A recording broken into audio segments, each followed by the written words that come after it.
The post-credit scene of Moon Knight left us all in a big confusion.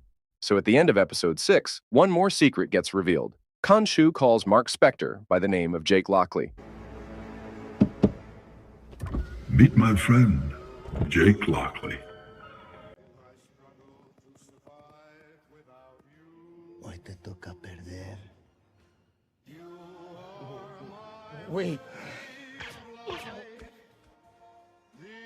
Now, Jack Lockley is the third hidden identity of Moon Knight, and believe me, he is the most dangerous and cruel one out of the three. And probably, this is the reason why Khonshu was never worried about entirely losing Mark Spector as his avatar, because he got Jack Lockley. Throughout the series, Mark was so broken that he had no idea about this third alter lurking around in the corner. And this might be the first time we're seeing Jake, but this is definitely not the first time he's been hinted at. Jack Lockley was hinted multiple times in the series, and we saw many times Mark and Steven getting blacked out, and neither of them was in control.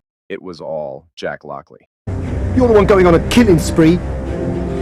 I didn't do any of this. Me neither. Listen, if you've got a problem with the body count, I suggest you stop listening to that stupid pigeon.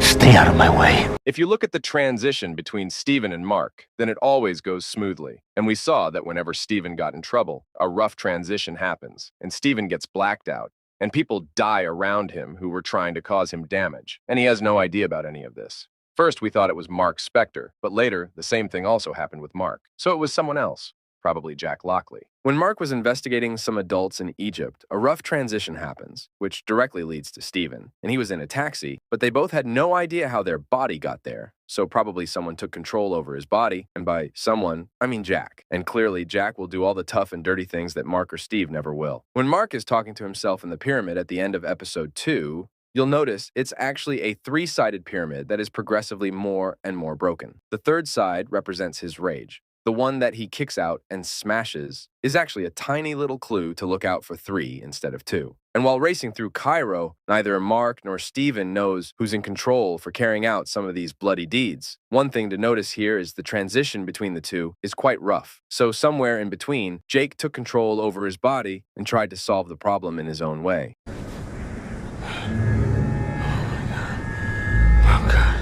Steven, what did you do? I swear it wasn't me. Then who was it? Hopefully you realize some of these mysteries were right in front of your eyes the whole time. So this is it, guys. This is all I caught while watching the series. See you in the next one.